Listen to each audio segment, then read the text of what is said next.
So what's going on, guys? My name is Mr. Dalek JD, and today is a very interesting day in the world of Call of Duty, as Activision has given us some brief new details about this year's game. They're probably thinking, wait, hang on a minute, did I miss something? And you have, but don't worry about it. We're going to catch you up. Every 3 months, Activision holds a quarterly investor call. Now, of course, Activision is a public business that has stocks and shareholders, so they have to hold these calls and share their earnings publicly so that they can, of course, attract more shareholders. And with today's investors call, they also gave us some new information about Call of Duty 2020. Now, it isn't huge, it's not mind-blowing, but it is official news given to us by Activision. Now, we had another one of these back in February where they first revealed that, yes, there is a premium Call of Duty game coming this year, but they didn't reveal the development studio working on it. Now, obviously, 3 months on from then, you would expect them to finally at least reveal who is making the game this year. But just like February, we still haven't been publicly told what it is, but it's practically an open secret that Treyarch are working on the title this year with Sledgehammer Games. Now, with the uncertainty right now in the economy and of course the global health of the world, a lot of us are concerned about how the game could be delayed this year due to the impact of that. But we got some fantastic news confirmed to us today that the new Call of Duty title is still set to release this fall, just like every other Call of Duty game would be if we were in the normal world. So we don't have to worry about the game getting delayed. We are still going to be getting that Treyarch game this October or November, which is incredibly exciting. Now, the words that they use to describe it is that the game is still coming this fall and it continues to generate high interest internally with internal tests. So that's a really good sign so far. And as rumors suggest, this title is supposedly set in the Cold War era and is connected to the Black Ops universe. So that's all sounding really good thus far, but it does not end there because, of course, Call of Duty Warzone is a huge talking point when it comes to Call of Duty as a whole. As Warzone's brought in more players to PC and new geographies starting to play Call of Duty for the first time because of Warzone being free to play. And that Warzone has become an important part of the Call of Duty franchise and ecosystem. It was built to provide endless fun on its own and stand on its own as a game. And when questions about what will happen with Warzone when Black Ops 5 comes out, they mentioned that Warzone is going to be something which is going to last for years and years, and that, yeah, there is incredible opportunities for them to involve Warzone with Call of Duty 2020, and that Warzone would have positive impact on the sales. So obviously they're not going to say too much at this stage, but we can assume that there's going to be a huge tie-in with Call of Duty 2020, which we assume to be Black Ops 5 and Warzone, meaning a Black Ops themed version of Warzone is likely to come for free, which then if people want the full version of this year's Black Ops game,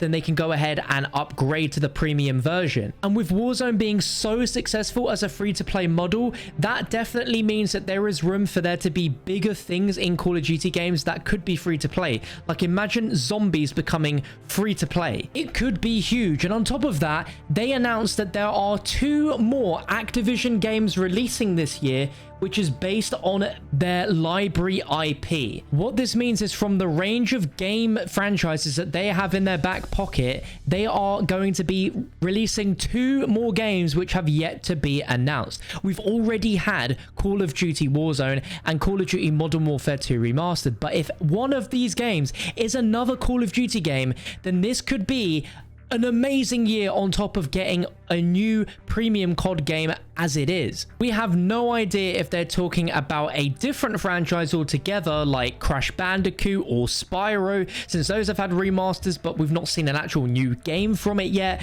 or they could be reviving like a really old franchise that they still have, which I wish was Guitar Hero, but they've done that and it was a massive flop. But I'd like to stay hopeful that perhaps they have something else in the back pocket for Call of Duty besides what they're releasing at the end of the year with COD 2020. You never know what they could be talking about here. But one of my biggest concerns for Call of Duty 2020 was how development was going to work now that all the developers are going to be working from home. Surely it was going to delay the game's progress, but apparently they've been able to work out an incredible system for developers to be able to still work from home. And they explained a little bit about how that's working in a Q&A session at the end of the stream, which I'll play for you right now. Look, the vast majority of our developers, they moved to remote work by mid-March, as I mentioned in my opening remarks.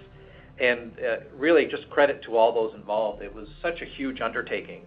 Multifunctional teams across facilities, IT, HR, security, operations, and other groups really rallied together to make it all happen. And we're really fortunate to be in a truly digital business where the majority of our content creation really can be performed across any location. So the vast majority of our developers, they took their computers home, plugged into secure access, and just kept creating. So in some cases, we've had to move high-end computing and graphic rigs to our developers' homes as well, but we were able to do that relatively quickly. So our development teams working on everything from design to art to engineering to production really had most of what they needed to keep working. That being said, it's not easy, and there are aspects of building our games that are more challenging via remote work, like collaborative design, in-person user research, motion capture, voiceover, and QA. So we've really had to find some creative solutions to work through these, like for record voiceovers, we did that remotely. We've also enabled new secure access systems for some of the functions where large groups are engaging. But so far, and based on what we can see, and with true ingenuity and creativity from the teams, we're managing through this as best as we can. And what's really important is we just need to continue to provide our communities with the innovative content and features that they love and that they want to keep playing. So that's why I said in my prepared remarks that we're currently still on track to deliver our key content in the second half of this year.